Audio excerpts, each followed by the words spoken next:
अच्छा, सभी बच्चों पर नाउन आवे? कोई एक परिभाषा बता सकते हो नाउन की?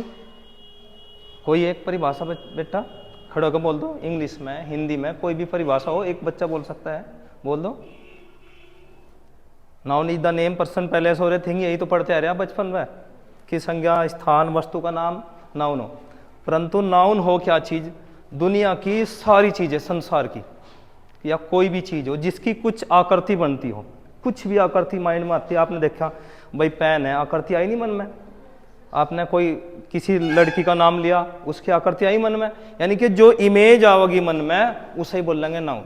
यानी कि संसार की सारी चीज, सब चीज क्या हो? नाउन होती है। के लिए ये नहीं भाई आप एक परिभाषा पे सीमित हो जा, तो संसार की सारी चीज क्या हो? नाउन हो। अच्छा, अब नाउन को हमने 5, 6, 7 यानी कई भागों में बांटा गया, परंतु मैन जो हमारी कक्षा 8 तक की जो लेवल है, 5 प्रकार की नाउन होती है। ठीक है बेटा, 5 प्रकार की। Number 1 common noun, proper noun, abstract noun, material noun और कौन सी? Collective noun. ये 5 प्रकार की नाउन आती है।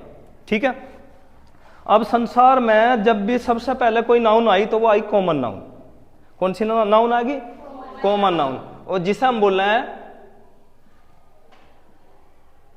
जातिवाचक संज्ञा।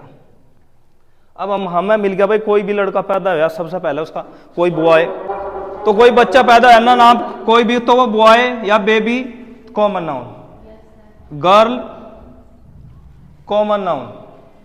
ठीक है बेटा, हमने लिख दिया यहां से river common noun, cow common noun, dog common noun. ये सारी जो है कॉमन नाउन है। ठीक है, परंतु जब इन्हें हम बदलेंगे, इनके 4 रूप हम अलग अलग प्रकार से बनाओगे। ये कॉमन नाउन को यदि हम प्रॉपर नाउन में पलटाएंगे, जैसा यहां लिख दिया हमने प्रॉपर नाउन, प्रॉपर नाउन व्यक्तिवाचक संज्ञा बोल रहे हैं प्रॉपर नाउन को। तो जब कोई लड़का है, ये कोई लड़का पैदा हुआ और उसका नाम रखेंगे हम, जैसे हमने उसका नाम रख दिया राम, राम रखते ही ये कॉमन नाउन का प्रॉपर नाउन बन गया। राम नाम रखते ही। कोई लड़की है, उसका नाम रख दिया हमने सीता, सीता रखते ही ये क्या हो गया? प्रॉपर नाउन हो गया। ठीक है बेटा, अब नदी है कोई भी, कॉमन नाउन है, परंतु अगर आपने उसका नाम रख दिया, जैसे हमने कर दिया गंगा, गंगा करते ही कौन सी नाउन बन गई?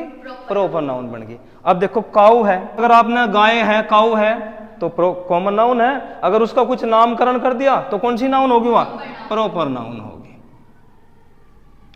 तो ये होगी प्रॉपर नाउन। उसके बाद में डॉग है, कुत्ता कोई, या किसी ने कोई कुत्ता पाला, सब ने थोड़े मैं कुत्ते कुत्ते इधर आ, नाम तो रखेंगे, और नाम रखते ही क्या हो जाएगा?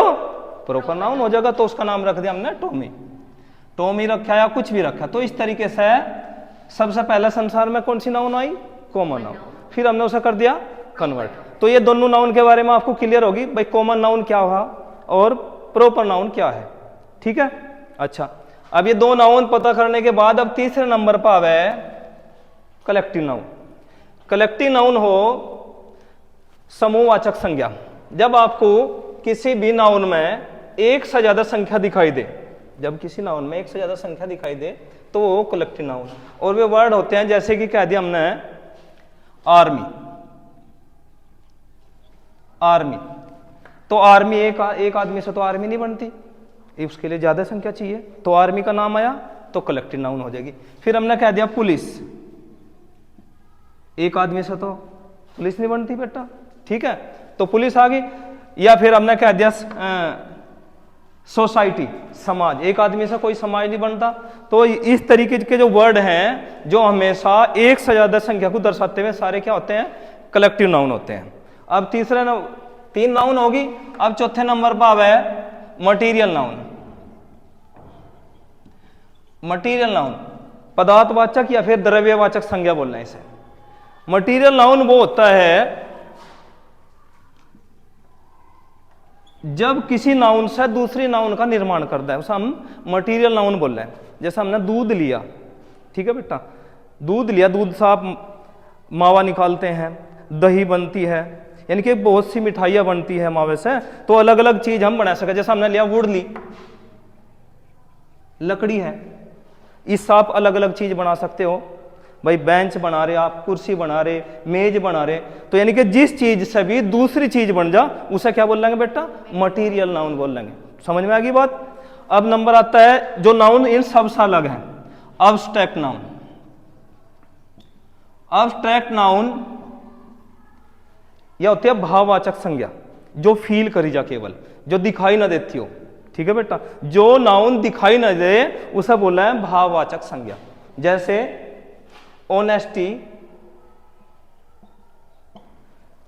यानी कि जो फील करी जा, हवा भी आ सकती है इस समय, जो चीजें दिखाई ना दे उसे हम भाववाचक संज्ञा कहते हैं।